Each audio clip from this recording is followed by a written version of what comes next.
Okay, good evening, everybody, and welcome to this webinar. As you can see, it's a large, one of the largest webinar that I have seen. Can you please mute? I can still hear some noises. I think Ahmad Bashir Alam, can you please mute yourself? You're not yet mute. Manas, can you? Yeah. Thank you so much.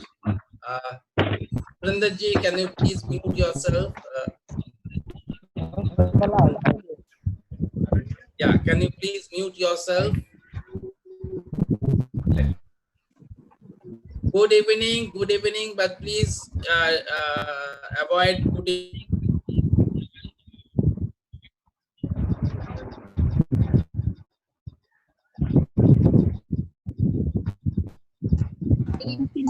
technologies. Mute yourself, please. Mute yourself, please.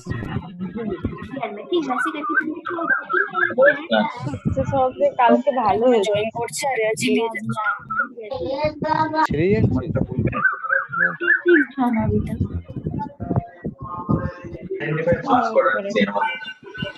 Can you mute yourself, please?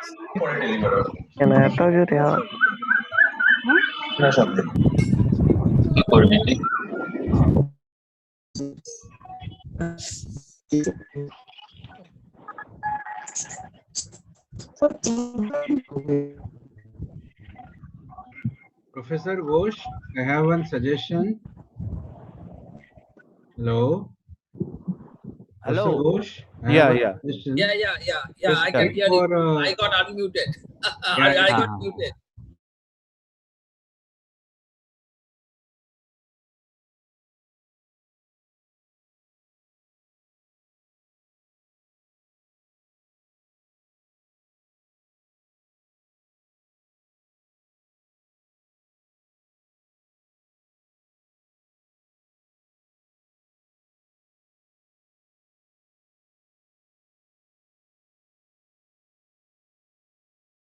Back, sorry for that.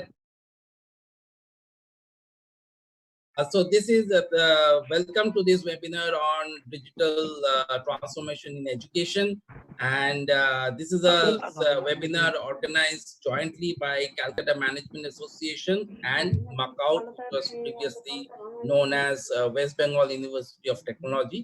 Calcutta Management Association happens to be one of the oldest management associations in the country. So it has a huge heritage. And I think it's a great initiative from Calcutta Management Association to organize this kind of topical seminars. MAKAUT, and most of you was previously called West Bengal University of Technology. It is basically the apex body of 200 colleges, engineering and West Bengal, catering to, I understand, more than 2 lakh students.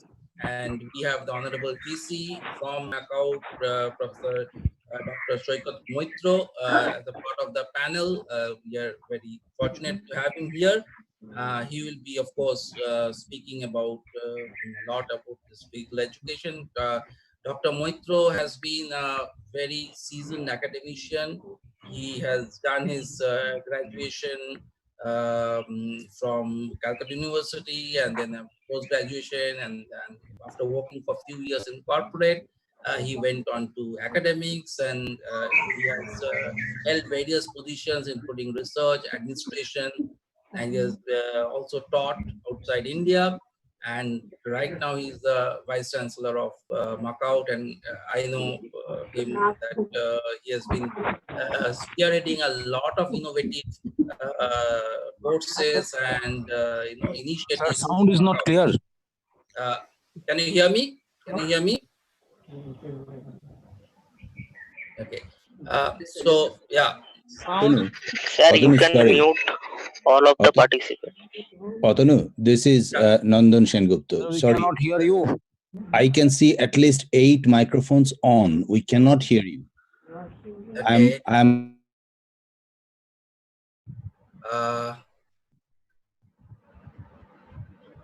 Manas, can you help in muting the microphone? Sir. And please, everybody, you have to cooperate. Please, can you please mute all your microphones? Otherwise, it will be very difficult for Dr.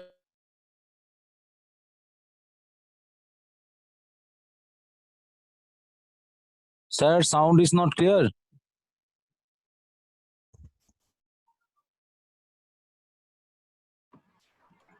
Professor Ghosh, please. Atanu, you have been muted. Atanu, you have been Yeah. Can you hear me now? Can Sir, you hear we me? cannot hear you. Can you hear me now?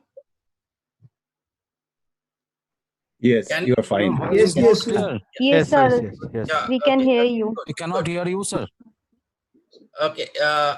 So if majority of the people can hear me, probably there might be some problem in the other end. So can most of us, most of you hear me? Yes, sir. I can hear you. Okay. Yeah. Okay, fine. We'll go ahead. I think there may be some disturbance in between because of the connectivity on either side. So I'm just concluding the introduction of Dr. Maitra. So I'm sure that we'll learn a lot of get a lot of ideas from Dr. Maitra. No sound, sir.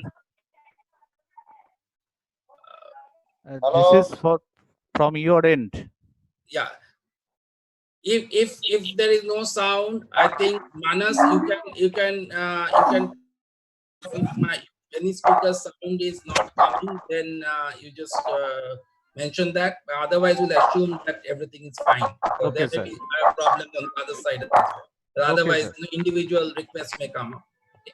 And please, everybody, mute yourself. I can still see some microphones on. So after that, we have Dr. Santosh Sangem from XLRI. Professor Sangem is the Associate Dean in responsible for what XLRI calls virtual interactive learning.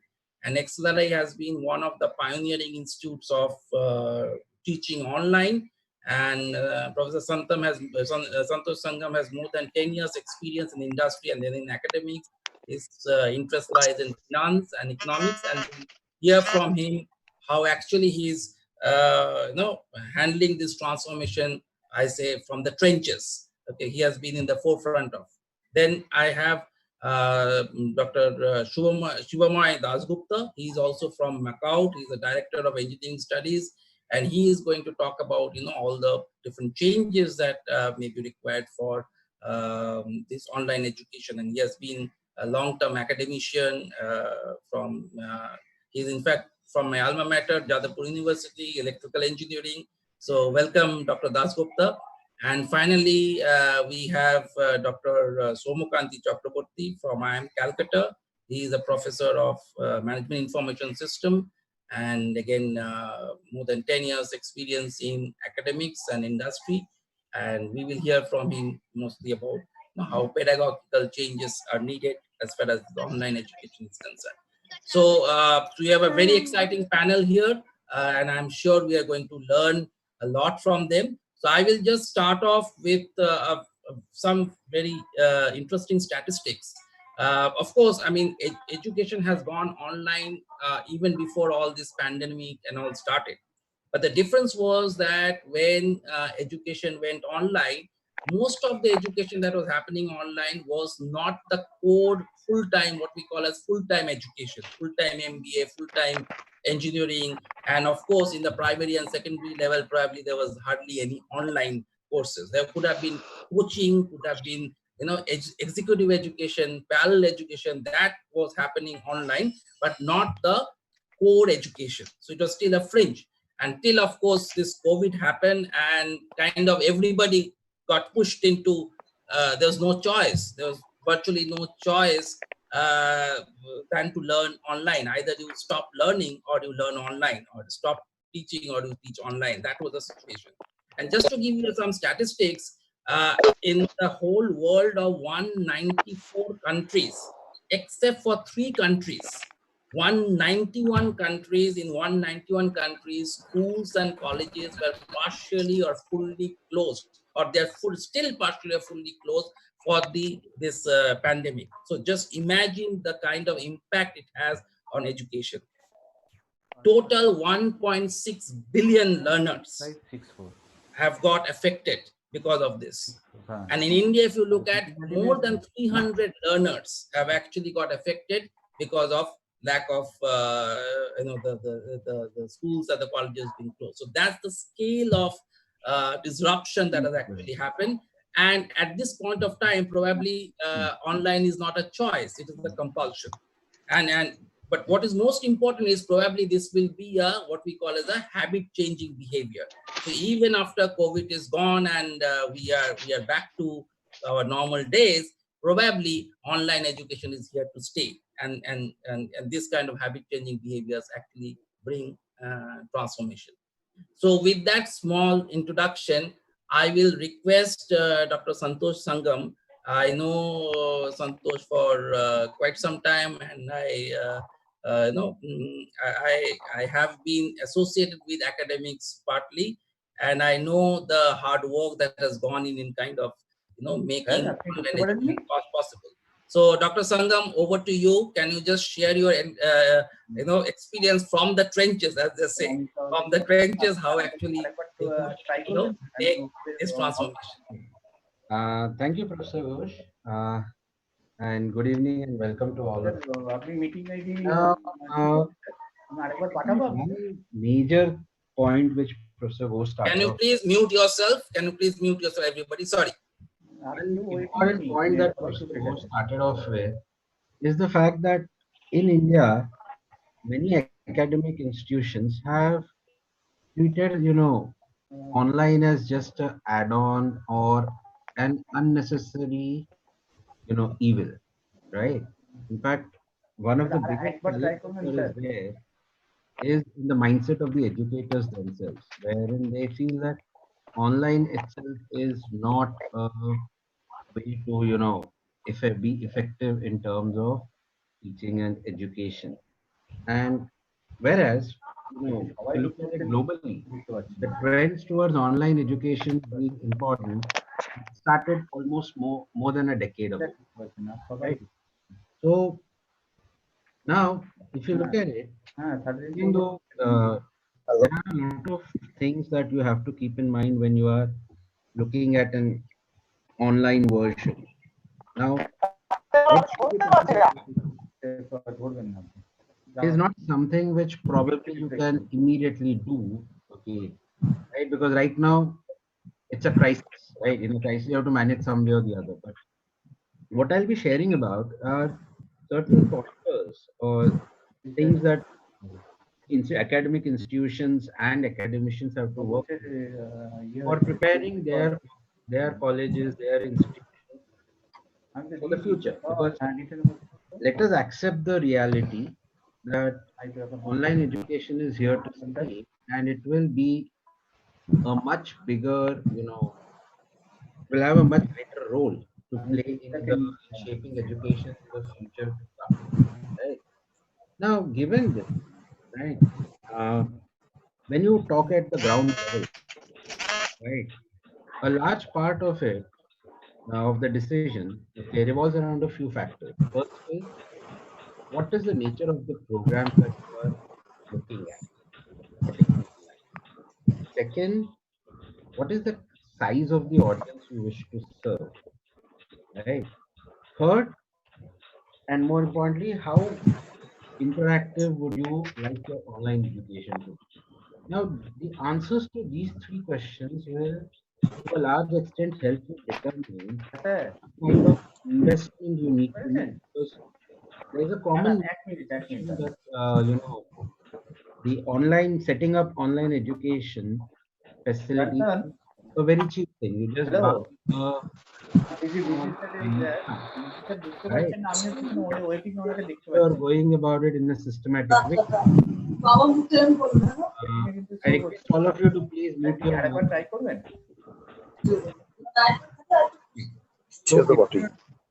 Yeah.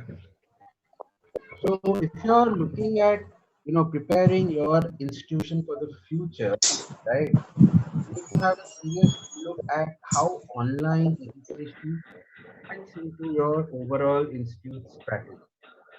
And accordingly, you have to work out what kind of investments you need. Now, when we talk about online, right, the first thing that comes to people's mind is MOOCs, or what we call as asynchronous courses, right? Of the kind offered on Coursera, edX, etc. So that's again, that's just one way of online education. There is another way of online education, which is what we call as synchronous, what we are doing right now, right? So you have choice between, you know, a synchronous kind of online education and an asynchronous kind of online education, which is the MOOC platform, is something which your institution right? Now the good thing is both can coexist, but you have to be clear about what it is that you would like to do. Now, another misconception is that online education will replace traditional education. In fact, that's a common fear which people have. Right? Now, there are some who actually look at it. Online education is a good way to supplement existing education system, and second, it's also a good way to ensure continuous learning. In today's world, things have changed. You can no longer have your, acquire all your degrees at one go and then leave it, right? You have to keep continuously. Santosh, Santosh, can you speak a little louder? A little louder. I guess some people are still having their mics on. So yeah, we are trying to control that, but I try to speak as loud as I can. So coming back to where I was, right? So that's what institutions have to do. They have to figure out where online education fits in. Like for instance, if I take the case of XLRI, for us, online education has been an integral part of our strategy. We started online education way back in 2002. And over the years, we have worked out what kind of infrastructure we need. So we have dedicated online classroom centers from where we can deliver the sessions, right? You need to have multiple platforms because each platform is not suitable for each type of course. Like for instance, when you talk about courses, right, where there are more case studies or more group discussion kind of thing, probably a platform like say Zoom may not be most efficient. There you may need to look at something else, right? Where it is a one-way lecture, right? Where it's enough to have the participation with students over chat or whatever, there you can look at a different kind of a solution. So, as an institution, one thing you have to realize that all academic programs that you're going to offer are not going to be the same. So, therefore, you need to have what we call as a backup or multiple platforms in place, right? So that you can choose the right platform, the right uh, pedagogy for the courses. Now, coming to our experience, right? We, as per the AICT guidelines, right? We sent our students home on 16th of March, and we went live within a week, 23rd March, right? Now, uh, that's a big that's one reason why we could do it is because we had all the infrastructure, the platforms in place. That's one side of the story. The second side of the story is that online education is something which requires a reorientation by the faculty, in the sense that unlike a physical classroom where you are, able to gauge the attentiveness of the participants by looking at them, right, by their body language. It's a bit more difficult, and that requires experience. So therefore, right, the faculty who are teaching in online programs also need to reorient themselves. In fact, one of the challenges that we have faced when we took our regular programs online was that some faculty who were used to teaching even in the online program normally, they were facing initial hiccups when they took their courses for the residential programs online. The reason is online education, where delivering a course online requires you to realign your course slightly. Okay, it requires a change in the pedagogy. Okay, now given this, right, one of the biggest challenges we faced was that at short notice, how do the faculty modify a currently running course to an online platform? So initially we had a few hiccups, but yeah, after the first 2-3 days, everything went smooth. So that reorientation and the experience in handling online success of online education. And let's face it, online education is here to stay. Now, online education has its advantages, has its disadvantages. Biggest advantage of online education, you can reach out to more people, right? So if you look at it, when you're contributing to the spread of education in the country, it's much easier for you to do it online rather than offline, because in offline you have a critical resource which is your faculty, right? So that is going to be your um, bottleneck, right? Whereas that's not the case online. Okay. Now, the second thing in online, okay, if you look at it, is that if well handled, right, can actually, if properly handled, online can be an effective medium. Okay.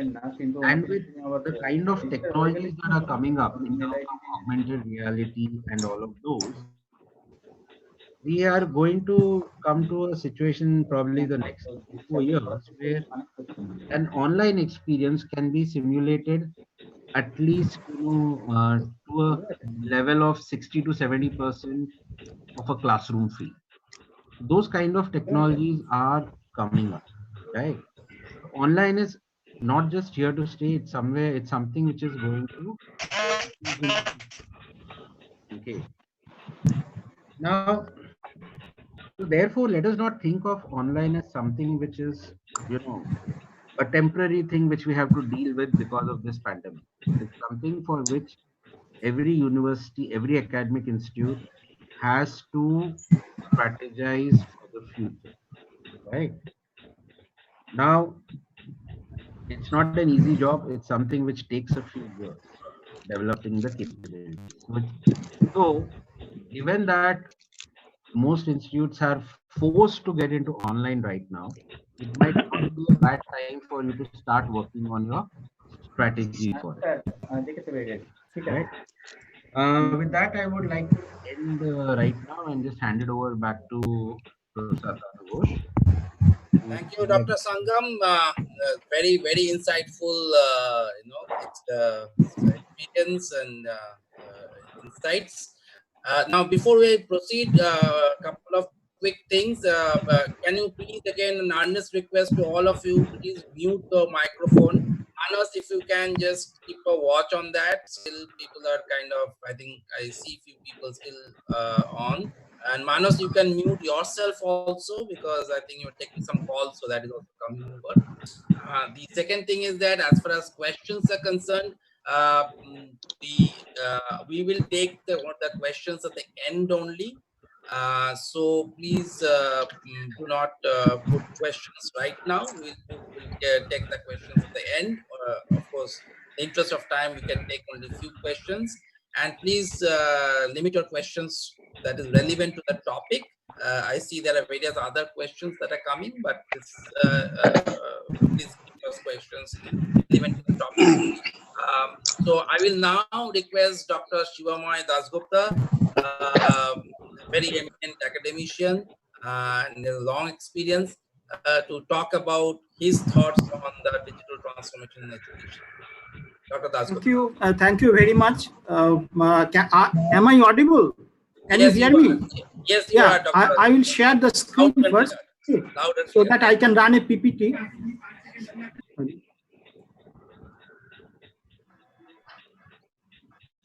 Just a minute.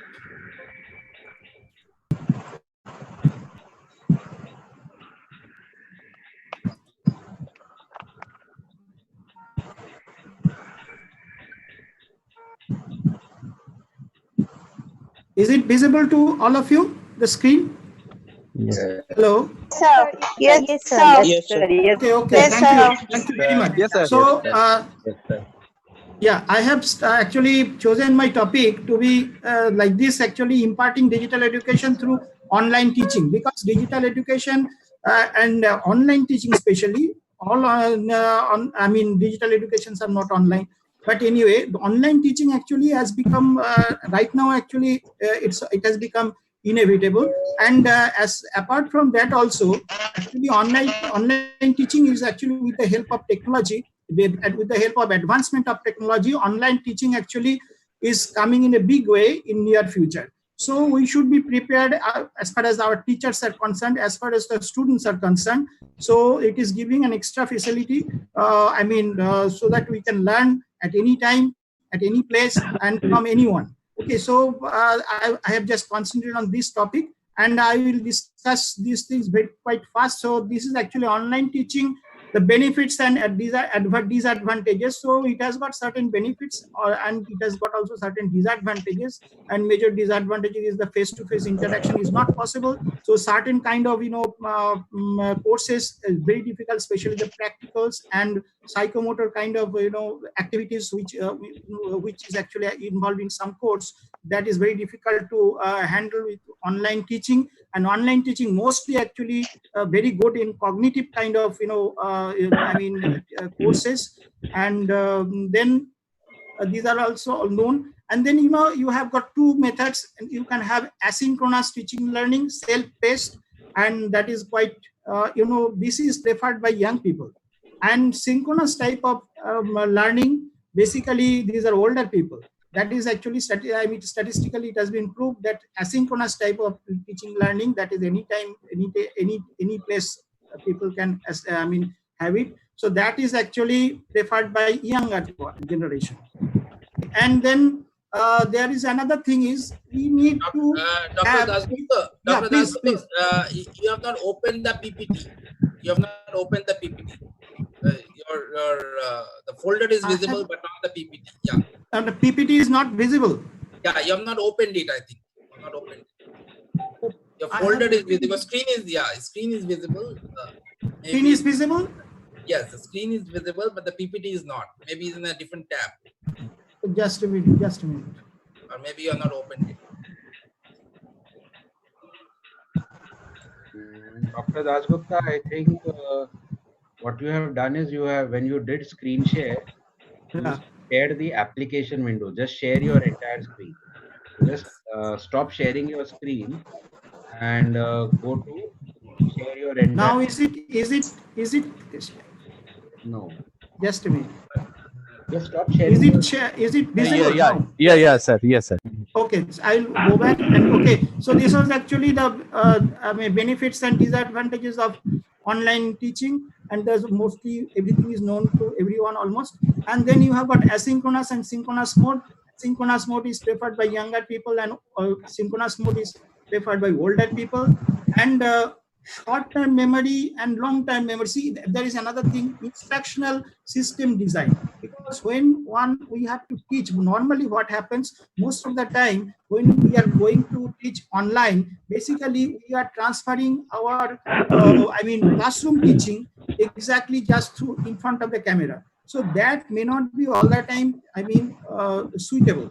So there, even for classroom teaching also, instructional system design is important, but for online it is a different kind of platform, so it is much more important. And there we have to see that there are certain things are first registered in short-term memory, and then when it goes to long-term memory for the students, actually we have to think of that, what kind of exercises, what kind of examples, what kind of discussions we should do, so that it goes to long-term memory. Okay, so that is what about the need of the instructional system design. And then there are a lot of models for instructional system design, and one of them is very old one and it is very proven, but it is actually a little bit, conservative and not so much flexible. But that is ADDIE model. That is analysis, design, development, implementation, and evaluation. And now very recent one is that successive approximation model, which is agile, which actually involves collaborative teaching and all that, but it has also got certain disadvantages. But anyway, there are some other models also. So they are actually whichever normally people follow. It is mostly that AD model, but some of the people are actually now switching over to successive approximation model also. And then you have got learning styles. Actually, all the people do not learn in the same way.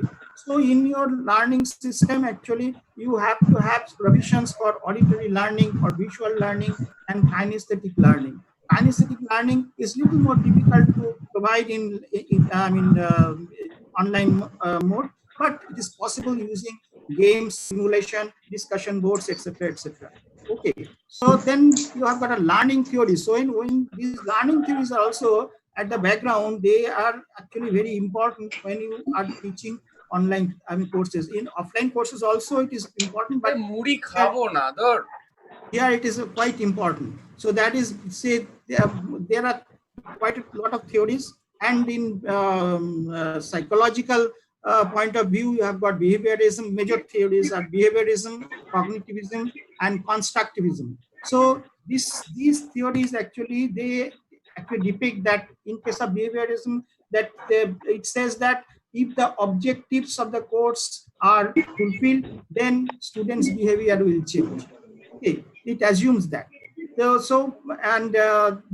that means if we stick to that, then we have to very carefully find out the objectives and set the objectives of the learning. And then this making learners, cognitivism, actually making learners based on their knowledge. And another thing is basically a very interesting thing, that suppose you are dealing with something something which students should remember, then it says that it should be either in the beginning or at the end. So whatever is talked about either in the beginning or at the end of the lecture, or of a course, actually those are better remembered.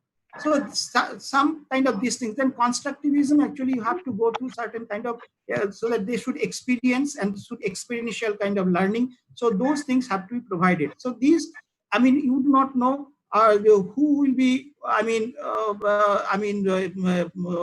preferring what. So the online course must have a mix of all these things. And then motivating the learners. This is one of the major problems, because in case of classroom teaching, we have the teacher has got the students in front of him or her, so he or she can motivate, and by talking or physical interaction, physically he or she is present, so interactions are much more. But in this case, the limited interactions, and it is very difficult to motivate the students unless the students are. Hello sir, শুনতে পাচ্ছি না. Hello, sir, can you sir? We are able to hear Dr. Dasgupta. Can everybody please mute? Please mute. Can you hear me? Can you hear me? Dr. Dasgupta, we can all hear you. No problem. Okay, so motivating learners is very important, because the learners in online mode of teaching, actually learners can actually get lost, and they may not get interested also. Sometimes it is unless they are, so teacher has to be interested and learners have to be interested. So in that case, teacher has to design his course in such a way and deliver his course in such a way that learner actually remains motivated. So use pedagogy or andragogy. Actually, you see pedagogy and andragogy. Andragogy is called adult learning. So that also you should be remembering whom you are teaching, and then use more than one way of presentation. Some people will be preferring graphics, some people will be preferring audio, some people will be preferring animation. Okay, whatever it is. So you have to have a mix of all those things. Then communicate your expectation and objectives. That is very important. The teachers should very clearly communicate the expectations, the objectives in the beginning of the course itself, so that students get motivated. Learners get motivated. Use feedback very often. Then avoid cognitive overload. So if you put too much of overload or cognitive overload, in fact, there is a criticism against online learning is that it gives a lot of stress on reading. So you have to do a lot of reading. In fact, I also find I did a lot of courses and I found the same thing. So this is another issue, that how much load you should give, that you have to think over. And then rationalize learners' learning experience. That is, since you are not present physically in front of the students, so our learners, so you should not use passive voice and all that. You should use you throughout as if you are addressing them in front of you. And then you should put yourself in learners' shoes often to see that how learners will feel and how learners will experience. And then you also can use real life stories. Then now the design steps, some of these design steps, that is, first of all, need analysis. Actually, the participants need analysis and data collection. In fact, if you see the online platforms, all the courses, you will find that they will do this in the beginning of the course. They will collect all the data, relevant data about the participants, and including their previous knowledge. And even in some of the cases, they will also test the previous knowledge, and accordingly they will conduct the course. Then writing the learning objectives very clearly. Then designing the learning experience. Okay. Then creating a design document. That is also another very interesting issue, that that in case of designing of the whole online course, in case of big platforms, in case of very systematic organization, actually it is not the only course instructor who is involved. There are a lot of technical people and a lot of experts. They will be involved in that, and they will do their assisting work. And see, as a result,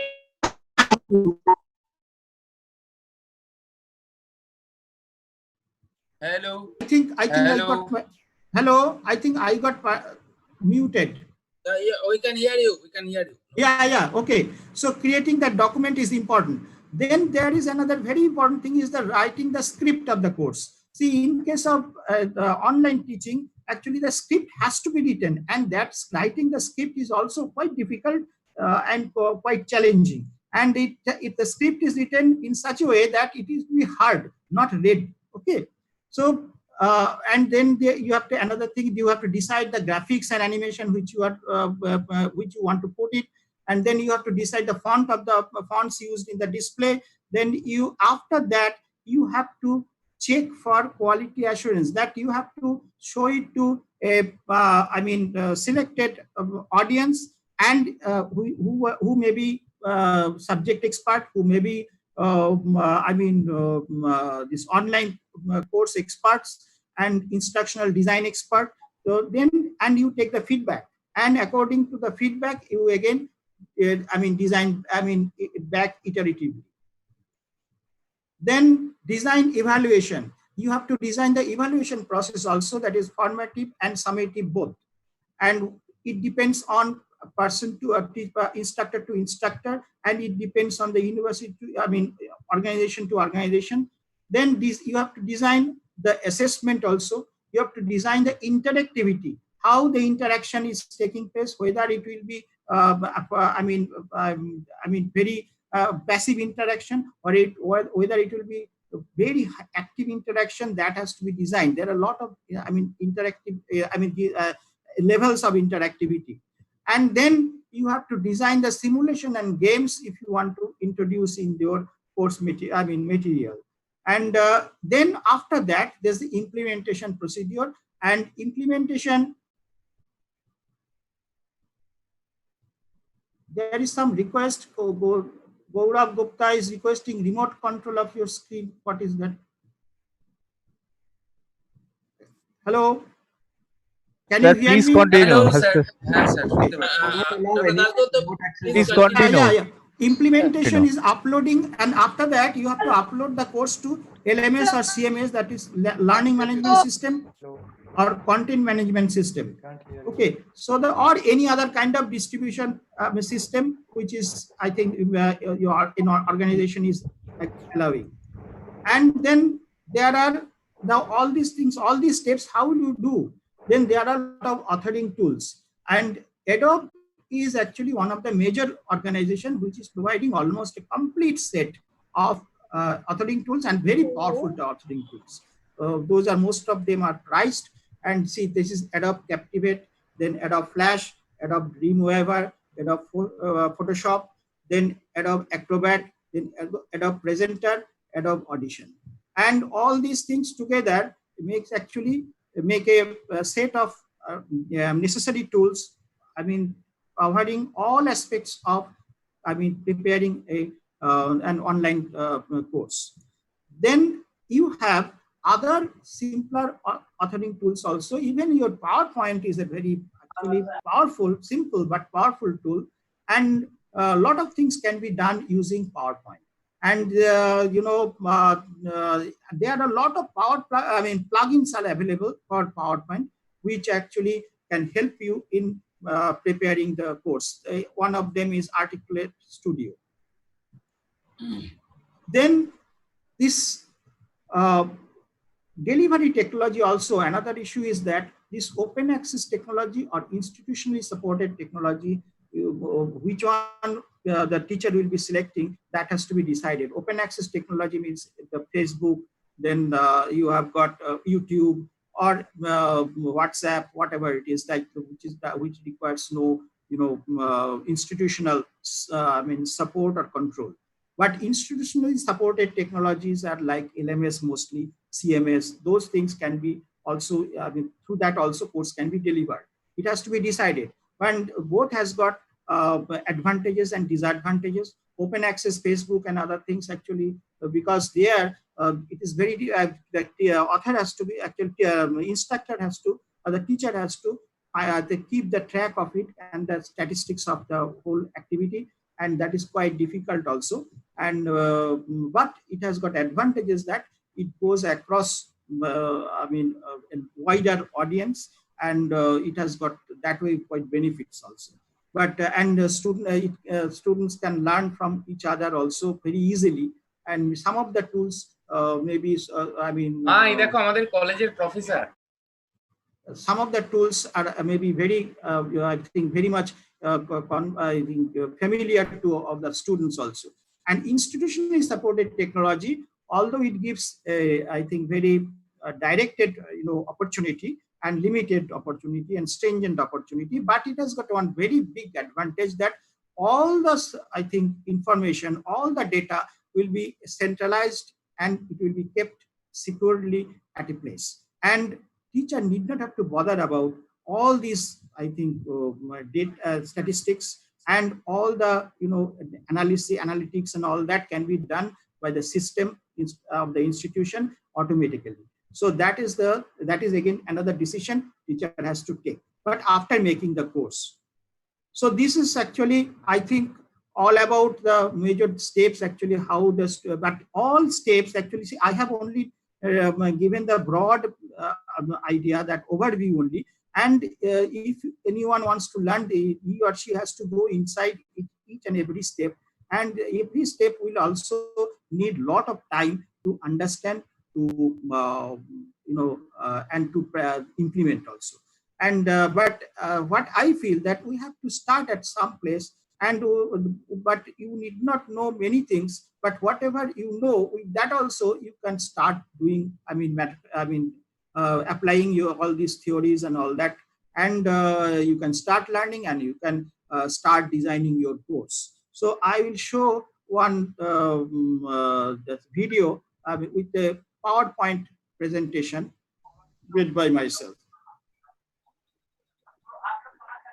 If you have any questions, you can also direct it to my email, and I will answer it.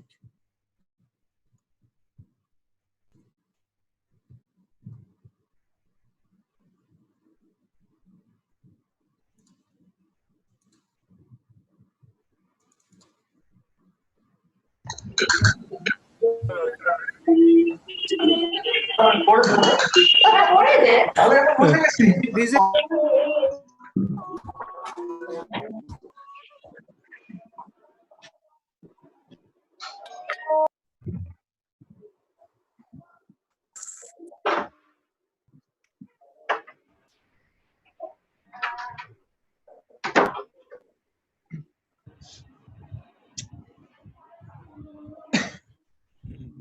Sir screen শেয়ারিংটা একটু off করুন তাহলে।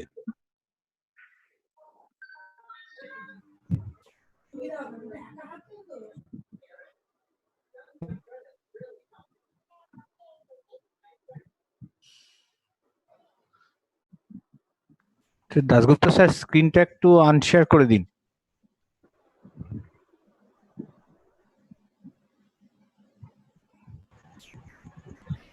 Dr. Dasgupta, Dr. Dasgupta, can you hear me?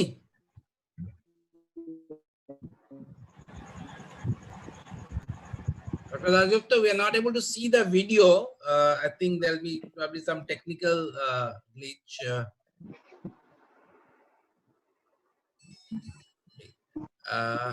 I think probably you lost Dr. Dasgupta. Can you continue with Yeah. I think we'll continue. Probably we have lost Dr. Dasgupta, and maybe later on, if we have time, we can just go get back on the video. Yes, sir. I am trying to contact him, sir. No, that's okay. We'll. I mean, maybe when we get back, we can. We'll get the video. Okay. So I think we had a very good discussion on the process of conducting online classes. I will go to Dr. Soumyakanti Chakraborty, and I think he has long-term experience in in the pedagogical aspect of online teaching. So, Dr. Soumyakanti, can you just share your experience about what you think about the pedagogical methods that may be effective in online environment? Dr. Soumyakanti? Okay, good evening. I hope I'm audible. Yes. Good evening all, and thanks for inviting me to share my views on this very relevant topic. As you have heard, my experience is primarily with business schools. So I've been part of business education for more than 10 years now. So whatever I share with you will be primarily related to the business school, but hopefully you'll also be able to draw and extend it to other branches as well. So as correctly mentioned by Professor Sangem, that online education at this point has become a necessity. And I mean, right now, of course, schools and colleges are all closed. But even when it reopens, I think we'll see certain changes. Those things are bound to happen. So we are hearing about stuff from airlines industry, restaurants, for example, where they're talking about reducing capacity. So they will run at probably half of their capacity to ensure that social distancing is continued and so on and so forth. So the same thing will happen, I guess, for education institutes also. I don't think we will see a full classroom the way we are used to seeing full classrooms very soon. So in this kind of a situation, of course, we have two options. One is to extend or increase the working hours, or else go for online. And I think the choice is pretty obvious, that will probably most of us will try to shift online. It's also helps that these technologies today are very user-friendly, very intuitive to use, and really not much of a problem for someone who wants to start using these technologies. So short term, I think online will see quite a bit of online in the days to come. It's already started. I think it'll only increase in the next few months. But I think one other question that probably interests all of us here is that what happens in the long term? Is this pandemic going to change the way education is delivered, the way we think about education, the way attend sessions, the way pedagogy is designed, and so on and so forth. So what I'll do in my, next 7-8 minutes is try to sort of crystal ball gaze. Of course, it's risky, but let me try. So again, as I said, let me reiterate that I'll be talking primarily from my experiences from the business school. So there are a few things that we have to understand right at the beginning, that there are different types and categories of business schools, and it's a continuum. So one end of the spectrum, you have premier business schools where they have a rich history, they have a rich legacy. They are able to also charge a pretty high fees from the students. At the other end of the spectrum, we have new entrants, institutes who have just started or started maybe for a few years, and they are new. And of course, if you look at it from the fees perspective, it's not as high as premium. And as I mentioned earlier, it's a continuum. It's not that it's a discrete sort of. So that is the first thing that we have to remember. The other thing that we have to remember is that types of programs.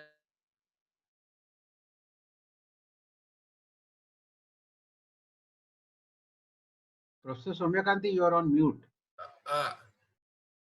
You have been muted, Soumya. Okay. Again been muted. You have again been muted. Oops. Yeah. I think, okay, right. So I hope you could figure out what I was trying to say about business schools being in a continuum, right?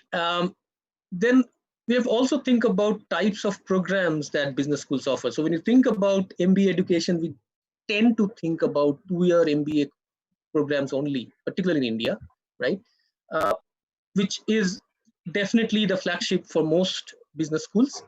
But at the same time, we have to remember that there are many part-time programs or 1-year programs that business schools run, mostly aimed at working executives. So some of these are these programs where students have worked for 5+ years. They leave their job, they resign their job, and they come and study full-time, or in certain cases part-time, where they keep studying as they continue to work in their organizations. So there are different kinds and types of programs that are there. So the reason I sort of took time to set up this premise is because I believe that this pandemic and the associated digital disruption, as we are saying, will affect these programs, these schools, these institutes a bit differently. And let me try and explain what I mean by that. You see, education, business school education has 2 components, right? In fact, I mean, it's true for all sorts of education, but it has an academic component and it has a social component, right? As I said, it's true for most, all types of education, but it's a little bit different with business education, primarily the way it has happened in the last 2 decades. Academic component is something that we all understand, of course. That's something that is related to what happens in the classroom, the courses, the evaluation, and so on and so forth. So mostly individualistic, right? Mostly targeted at the individual. Although there are group works, group projects, and so on and so forth, but it mostly tries to hone an individual's skills. And then there is a social component, which is, when we think about it, it's mostly peer learning, right? So we learning from our peers. And most business schools today have focused different aspects of it. So for example, business schools would have, clubs formed by students, run by students. For example, consulting clubs, finance clubs, systems clubs, and so on and so forth. So what they do is they approach the corporate, the industry people. They try to take real life projects, they form groups, work on those projects, and there's a lot of learning that happens from there. The other things that these clubs do is that they organize events, they organize seminars, right, competitions, and a host of other things, which are very important activities, if you look at the whole perspective of business education. So that is something that's important for us to remember, right? Now, academic component with some modifications, as Professor Sangem mentioned, as Professor Dasgupta mentioned, can be transformed online. It's not impossible to do that. I mean, it will be very difficult to completely simulate a classroom environment online, but there are enough technologies being built as we speak, which will help us get there in a few years, right? 80%, 90% of that. So the academic part of it, the pure academic part of it, yes, can be to a certain extent. Of course, it'll take a lot of effort. I'm not getting into that because it has already been discussed. So I'm not getting into that, but it can be done. But what will be extremely difficult to transform online is the social component. That's probably impossible, right? That's very difficult to do that. So I think it is interesting to kind of try to think about how these institutes, the different institutes, would react to something like what's happening, all around us.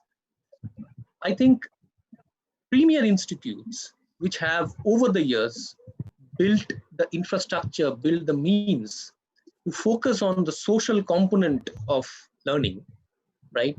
So you need a lot of infrastructure, kind of clubs, the way they work, the way they interact with industry, and this kind of activity.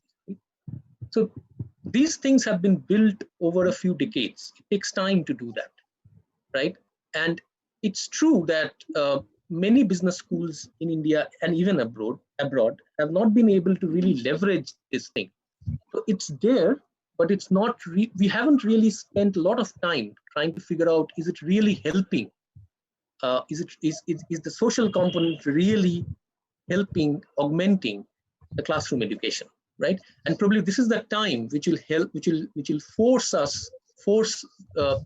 academicians to start thinking about that.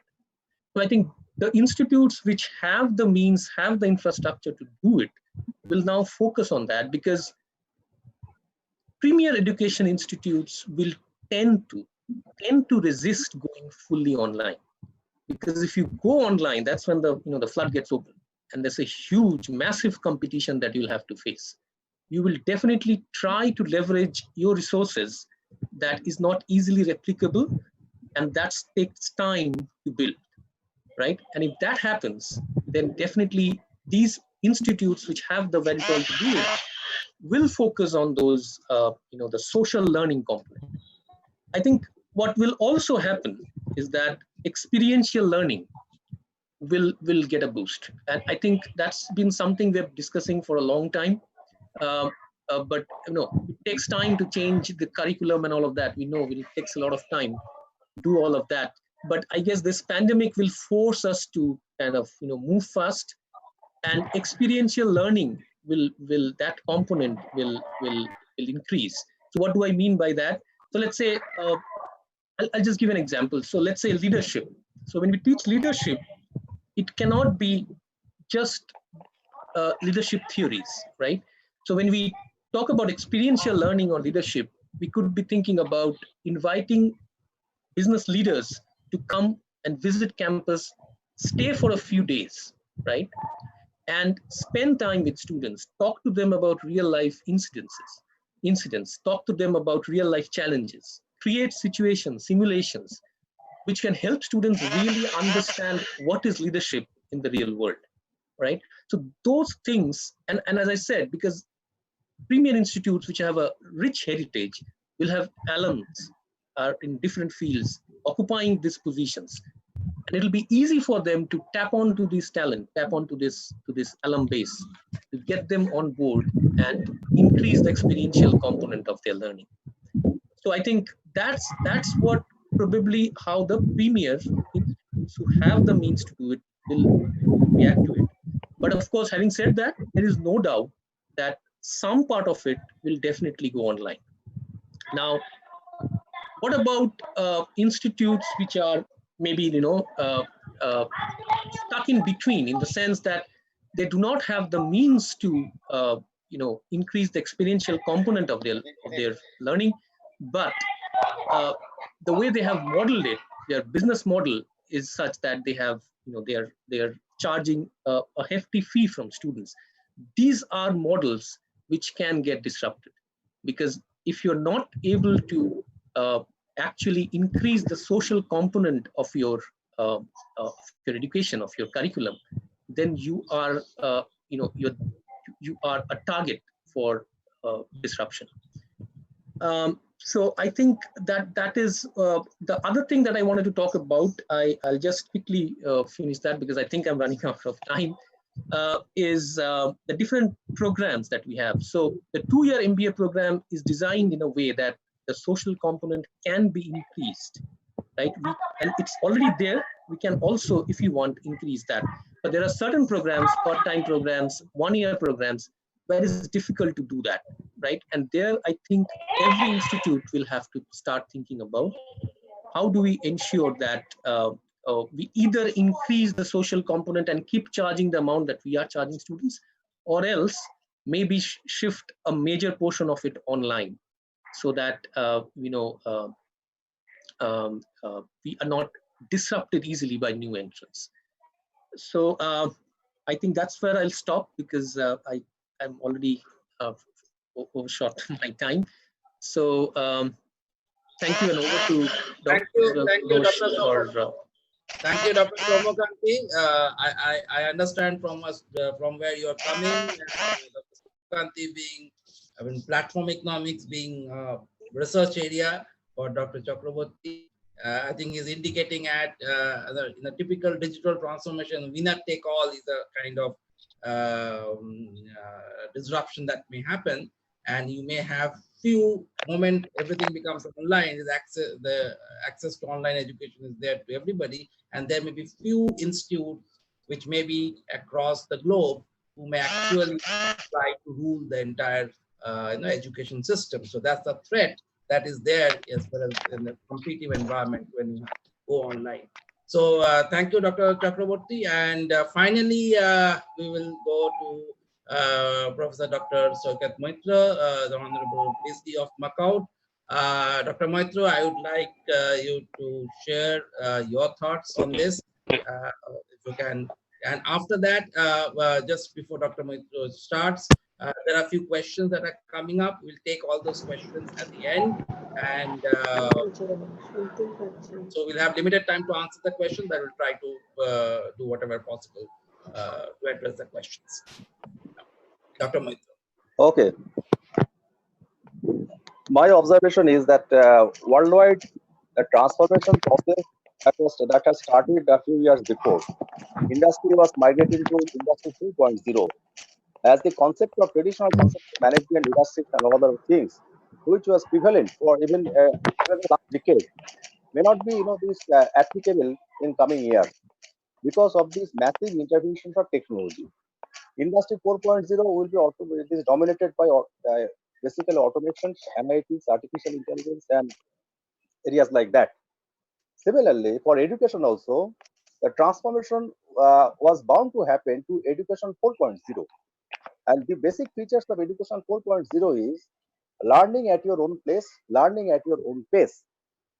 If you visit someday Pompeii, there you will find at art gallery one fresco, and that describes this one of the oldest academy in ancient Greece.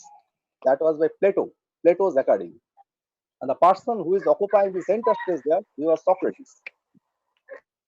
The importance of this fresco or this drawing is that was one of the document how this teaching, learning, and pedagogy continued at that time period. This pedagogy or teaching learning that we call it dialogical learning. That means learning took place out of debate, out of discussions, and it evolved. The knowledge evolved. But afterwards, what happened? This learning in our countries and in many other places after industrial revolutions, it transformed to didactic pedagogy. You know the features of didactic pedagogy: classroom-based pedagogy, teacher-centric pedagogy, routine-centric pedagogy, discipline-centric pedagogy. So these became the features of our modern education system. But what happened in the last stage of education, when education 3.0 was started, there were massive interventions of internet. Sorry for the interruption, sir. Many students couldn't join the meeting, sir. Okay. Sorry for the interruption, sir. Sir, many students are trying to join. So already in the verge of completion, joining to the, at this moment, will it be very fruitful for them? Okay, no problem. I am admitting all of them. Thank you, sir. Thank you, sir. But kindly make sure that their microphone is mute, because lots of chaos and noise is being generated, and which disturbing the flow of speech. So what I was telling, because we see giving lectures sitting at home also is difficult. So we have to keep our focus and concentration intact. So in between, these types of direction advisory is not intended. So kindly take a note of this. So what I was telling, that this transformation from dialogical teaching of the didactic teaching that happened in the last few centuries before, last 1-2 centuries before, that became one of the symbol of our educations. But it was bound to be changed, keeping parity with industrial requirements. So in the last say 4-5 years, we have seen the massive emergence of e-learning ecology, and most of these top-notch universities of the world, they have started offering courses and digital platforms. You can imagine when we were young, when we were at our student life, it was hardly imaginable to jump into the classes of MIT, Stanford, Harvard, and top university professors sitting here at your home. But that has become a reality now. So that has created, this e-learning ecology has created one important criteria, that is e-affordance. This e-affordance, already my previous speakers, some of the speakers, they mentioned it. Some of the points I agree with them. With some points I want to argue with them, but that may be a later part of our exercise. For e-affordance, what are the features is, first is it is ubiquitous learning. As it said, learning doesn't have any time and space. Now, here, sitting here, you can get learning from any universities of the world, get learning from any professors of the world at any time of your time. So space and time, this concept, this boundary has been abolished. Ubiquitous learning is one of the features. Then active knowledge making. So designing learning, that has become a norm. Active knowledge making means here, the students, they can be a part of these learning systems, and they can take a part in contributions of knowledge generations. That's why our new term has been generated, which is called prosumer. So far, we were habituated in consuming knowledge, but from the student life, the students are being able to generate knowledge. If they take up certain project activities, they can interact with them, even starting some local resources, local problems, they can generate knowledge, and that can be a wonderful thing for many of the top senior academicians also. Then multimodal learning is another feature. You see, we now, so far, our learning systems is basically focusing on our hearing ability. How much you are focusing on the lectures delivered by the faculty, professors, and lecturers. This mostly relies mostly on our auditory ability and some visual ability. But there are other dimensions also. The sound, text, image, and all these equal multimodal learning. Learning from 360.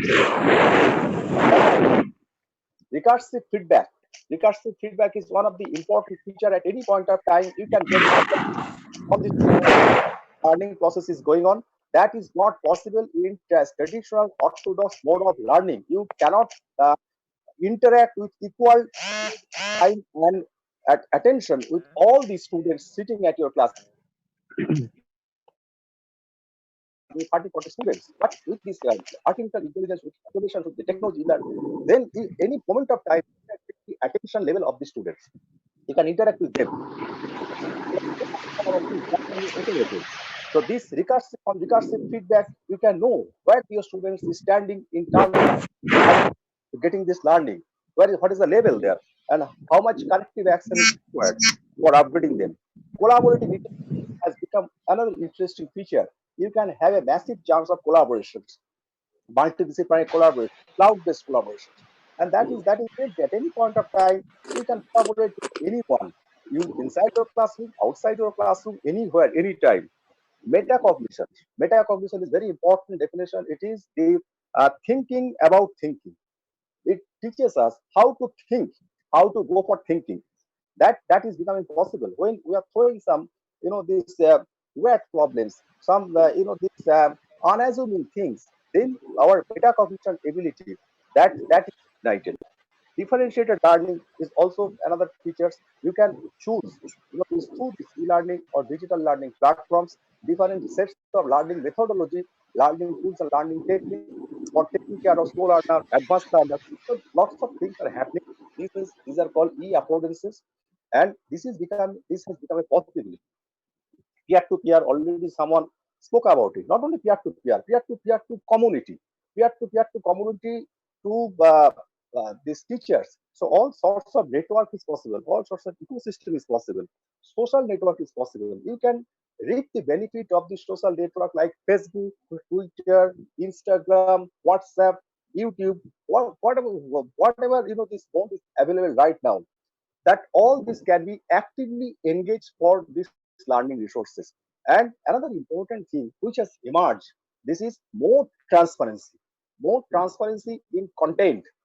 Because whenever you are throwing something or uploading something in public domain, it is subjected to this plagiarism checks and all these things. So your content now, this problem of plagiarism and all these things have been drastically reduced after this emergence of this e-learning and digital learning methodology.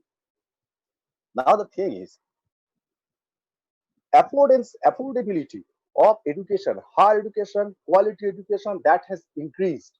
Now, see, earlier, this being a upper middle class member of family members, you could think or imagine to go to top universities because of this questions of affordability. Now, this is not a big problem. You can have access of Harvard content. You can have access of Kellogg content. Any top universities of this world, you can have access to their content. You can take up courses from there online. There are lots of MBA programs available now. Online IT computer science program is available now.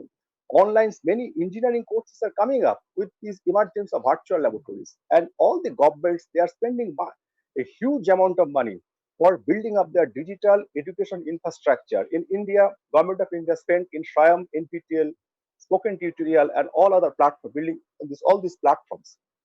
Only problem is our mindset.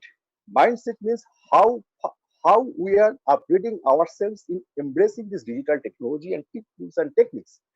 So if this is the major challenge is not our student community. Major challenge is our mostly this teaching community, because many of these teachers, they are not habituated in this in using these modern tools and techniques in imparting this teaching and learning.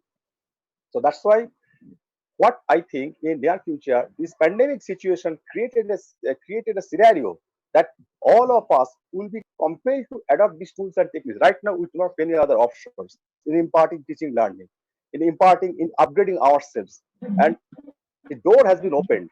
Many of these top universities, many of these top platforms, they are, this offering. There are all these courses contents either at throwaway prices or at free, for the benefits of the larger communities of the world. And that's why this is the time to upgrade ourselves from all these digital resources. This is the time to know what are all these digital tools and techniques that can be successfully used for upgrading ourselves and upgrading for upgrading our teaching, our student community, This is a time for building a massive digital infrastructure, digital ecology, e-learning ecology, and making everyone communicated and connected.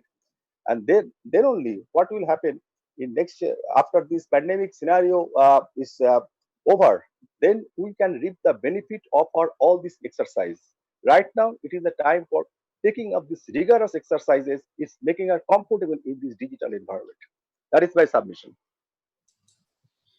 Thank you, Professor Dr. Maitra. It was really insightful. We understood that digital actually can become a level playing field with access to top class materials, to education materials to a larger population.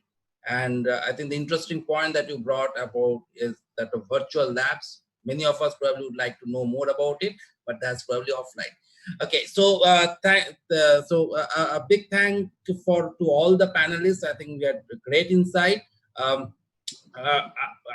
will not now take a few questions. Now already quite a few questions have come up. So in the interest of time, we'll probably take up the questions that many of you have already submitted through chat. The remaining questions probably you can send to the CMA or MAKAUT email ID, and we'll try to answer as far as possible, because probably in the interest of time, we'll limit ourselves to the questions that we have already received. Now, the first question that has come up, and any of the panelists probably can take up according to relevance, is about examination. While I think it is clear that how teaching can be delivered online, many concerns are being raised about how examinations can be conducted online, if at all they can be conducted online, and whether that examination will be fair and objective. So, Dr. Maitra or Dr. Dasgupta, would you like to comment on that? Any? Yeah, for examinations, technology is available right now, even for taking up the examination while sitting at home. That is not a big deal. Even for mobile phone, using mobile phone, any candidate can appear at examinations, and softwares are available, technologies are available. These are basically artificial intelligence based, where the fairness of the exam, at the same time quality of the exam, both can be monitored and controlled. So that has become a reality now. Most of this is the time at this time particularly, we do not have enough culture of this online examinations. We are organizing continuous evaluation as a part of our formative examinations, and they are this online checking of this ability of students at different intervals and different modes. That is a regular practice. For our university systems, we can say that we are a little bit ahead compared to others, because all these techniques and processes we started a little bit earlier. That's why our students are comfortable in taking up these examinations in online mode while sitting at their home. Now the question is, many concern has been raised regarding the connectivity, internet connectivity, and all these things. I can tell you, the mobile penetration in India is more than 90% now. Mobile penetration has taken place in such a big amount here that India may be, in a record position in the entire world. And that there we are thinking of maybe this is the first time this scenario is unprecedented. Not only exam, not only our teaching and learning, every sector, every aspects of our life is getting to be disturbed and disrupted. So we have to admit all these things. We now this is the time for applying agile methodology. How best we can apply all these tools and techniques, or this accomplishing our objectives. And there, what we will do, maybe the exam we will be conducting exam in consultations with all the regulatory bodies, in consultation with the government, and that examinations will happen in an effective manner, in a time-bound manner, so that our students who will be passing out from this university and academic institute, they do not suffer, or they do not get despaired out of these situations. We are taking care of all these things. Maybe not at one stage, multi-stage, multi-mode examination, that will be a reality, and we are working on it. And at appropriate time, we will be passing on notifications, and we can rest assured that we will be giving them proper mock trial to make them comfortable with the new systems.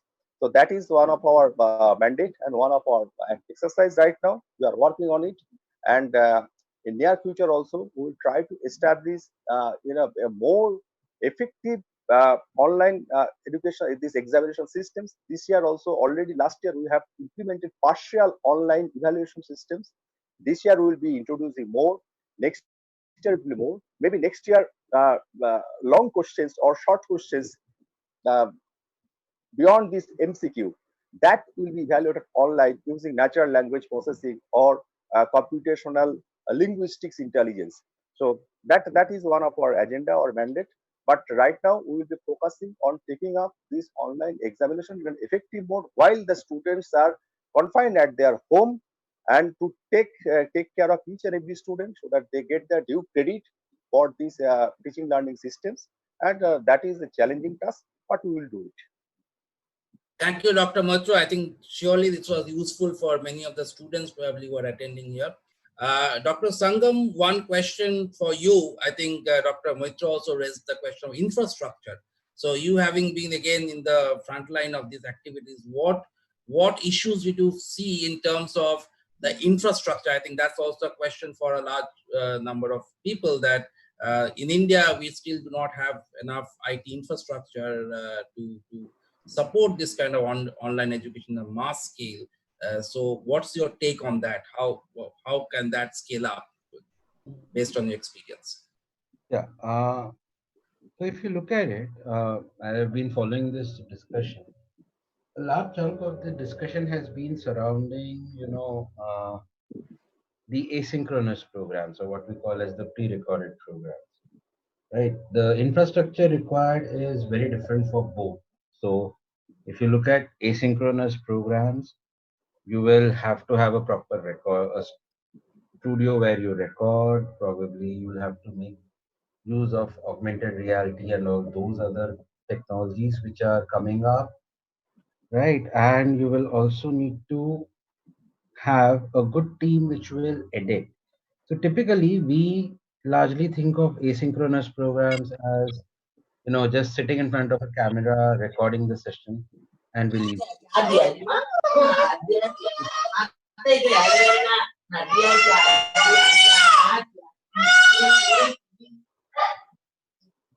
Yeah. So that itself doesn't really enhance the student learning experience, because asynchronous is where, you have to make sure that you have to put in extra efforts to engage the students. And if you look at the experience of asynchronous providers like, Coursera, edX, they have course completion rates which are below 10%. The reason being the lack of engagement, right? So depending on how engaging you want it to want to make it, you'll have to put in the you'll have to spend on getting the infra, getting in a very qualified technical support team. Okay, you'll need to have a whole group of teaching assistants who will support the faculty and help in, addressing the queries. So they'll be the first line of query resolution for students, right?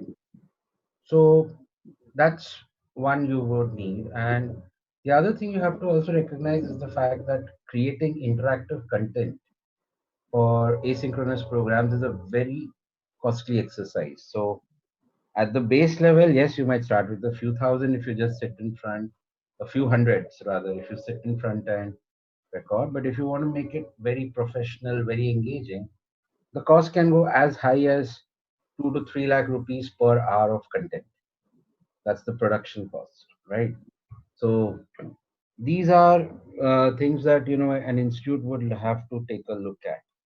On the other hand, with synchronous programs or live programs, as we talk, as are in fact, if you look at it in B schools, virtual education, a big chunk of it is still synchronous or live, right? So there you have to invest on creating soundproof studios from where you deliver. You need to have the latest updated equipment. You need to have an investment in multiple, platforms for delivery, right? You need to have a good technical team which will walk the students through the technology, make them comfortable before they start attending the classes, all of that. So even the manpower has to be trained, everything. So that's typically the the part of the infrastructure, and it's the manpower infrastructure which is something which typically would take a lot more time for institutes to build up. And so that's on one side, which is the money side or what you would have to spend. But the other big place where institutes have to spend is on reskilling academicians to deliver online effectively, whether it is asynchronous mode, whether it is on the synchronous mode. And that investment is huge because while we don't realize it, right, the kind of skill set that's required to deliver asynchronous programs is very different from the kind of skill set to deliver synchronous programs, which is again very different from the kind of infrastructure you need to deliver a classroom based program, right? So everything. So if you look at what the preparedness is there, it's quite different. So you have to be very clear what it is that you mean by online education, right? Now, so that's one. Okay. So I would say that yes, it is a costly exercise, but you don't really need to spend. If you look at it, if you're talking about live education, probably the initial infrastructure cost should be anywhere between 10 to 15 lakhs per classroom per studio if you're equipping it with the best technology, right? So it's not something which individual professors can spend. It has to be something which the institutions have to know as a part of their policy and their infrastructure spending.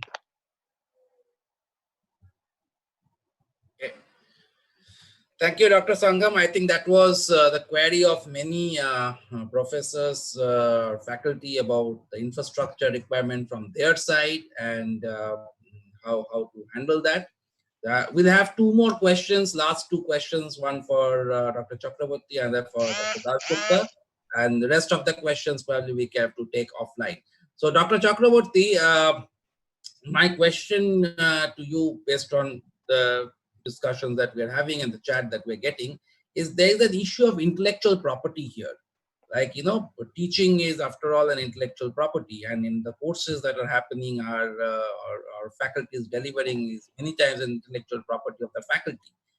So how do you think, first of all, in an online mode that there's a risk of that getting compromised, and if so, what kind of precautions can be taken? Yes, there is a risk, no doubt about that. So let me again, as Professor Sangem talked about it, we have to. This question also has an asynchronous component and a synchronous component to it. So when you are delivering live sessions, right? So you're using a platform. For example, the platform that you're using now, Zoom, right? Similarly, there are other platforms which we use to deliver live sessions. Now, all these platforms offer certain features, functionalities to ensure that the IP is protected. So participants are not able to record or download course material that you do not want them to download. So these functions and features are there. Having said that, we all know that there are streaming software available, which can, as we speak, even record a live or an online session. But to a large extent, for live sessions, it can be addressed if you take proper measures. And these are something that a technical person can do with the knowledge of the platform and the technology. Otherwise, you do stand the risk of losing your valuable IP.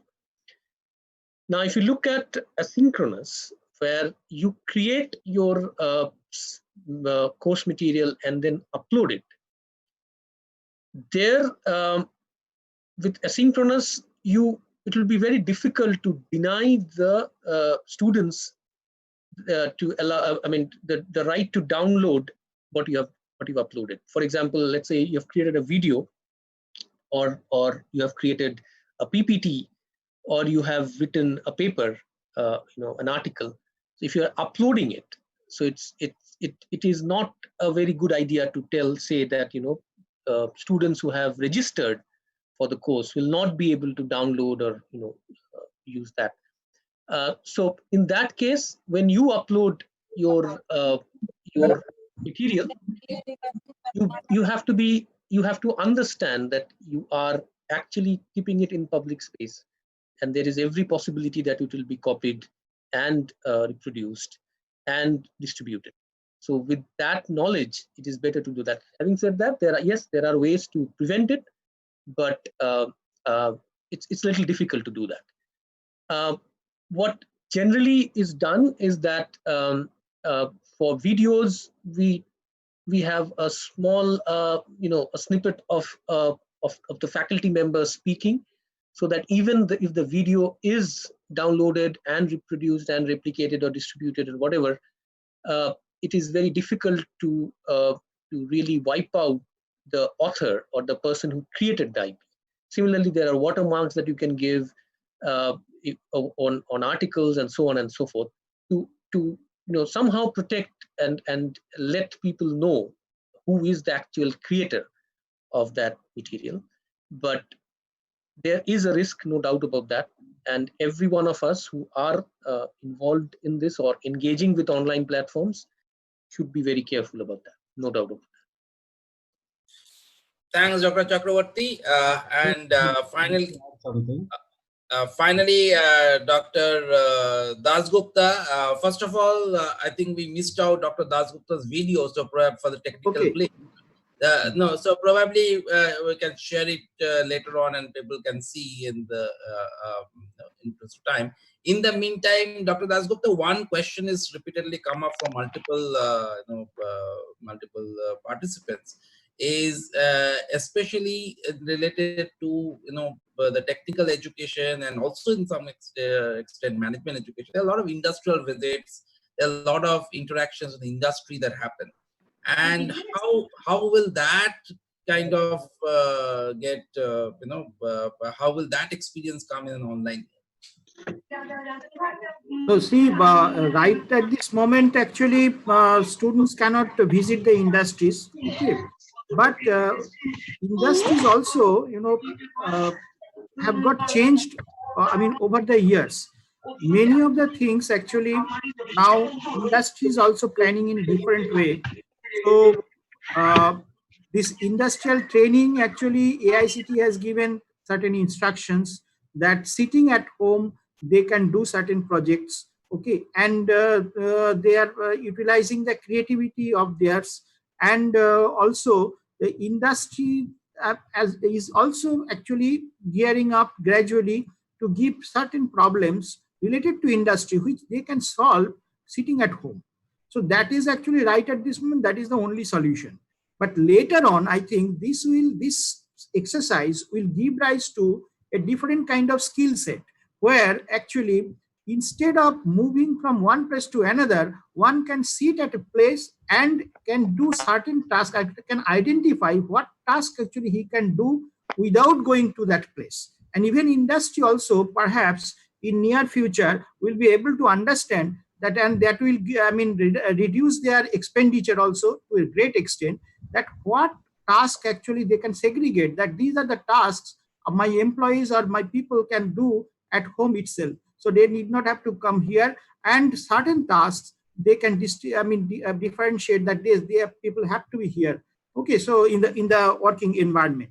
So that is actually another thing. It is a transition phase, and I think this kind of skill set coming up.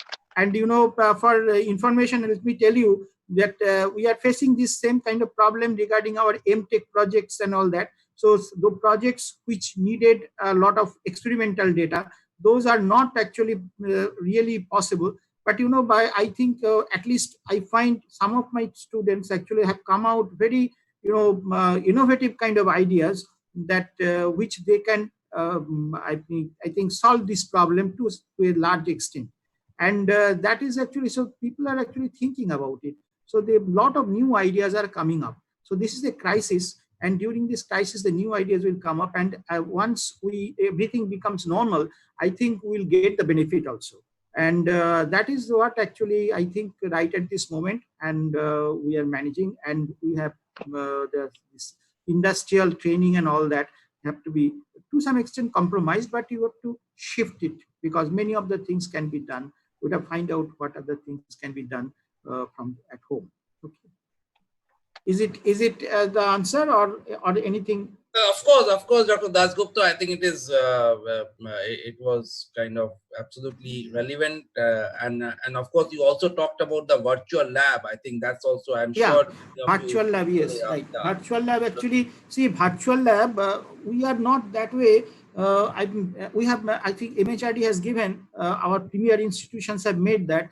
But we all of us should think that how we can create the virtual. How we can create virtual labs in a small way also. So then this repository will be very large.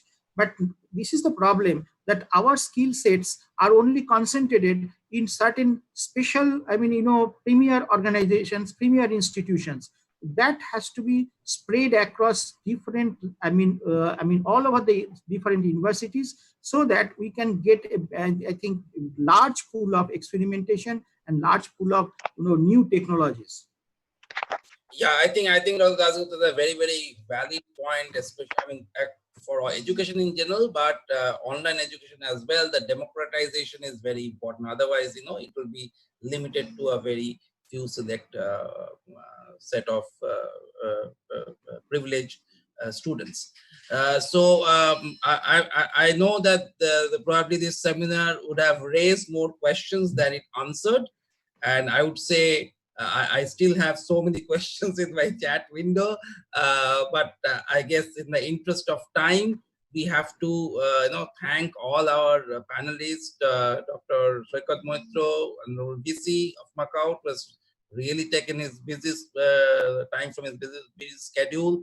Dr. Dasgupta, Dr. Sangem, and Dr. Chakraborty, really to take our valuable time, and of course our thanks to Calcutta Management Association for really organizing it in such a huge scale. At least I have not participated in a webinar of this scale. I mean, there are webinars happening all around now, but I have not participated in something of this scale. So in spite of few hiccups, probably it overall, I think it was a great experience for most of us. And so thank to everybody. Manas, is there a way by which the participants can send their questions on an email or something like that, or if there's a recording? Because I can see there are a lot of questions which probably could not take up in this webinar, and maybe we can get back later after consulting the panelists. So yes, sir, I have already saved all the chat. Okay, great. So that great. we can, so yeah, and there is a URL for downloading the certificates. So after your session, I will just display it on the screen so that they can note it down and download their certificates after 10 minutes after completion of this session.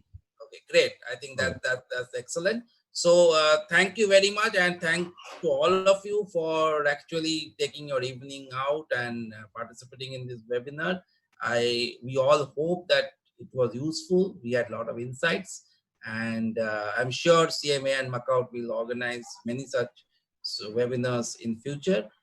So thanks everybody, and with this I'll like to close. I'm not sure Mr. Amitabh Datta is here, whether you'd like to speak any concluding note, or anybody from Mr. Datta. If he's here, you can just have a concluding note. No, I think thank you very much for, thank you and the panelists for a fantastic program.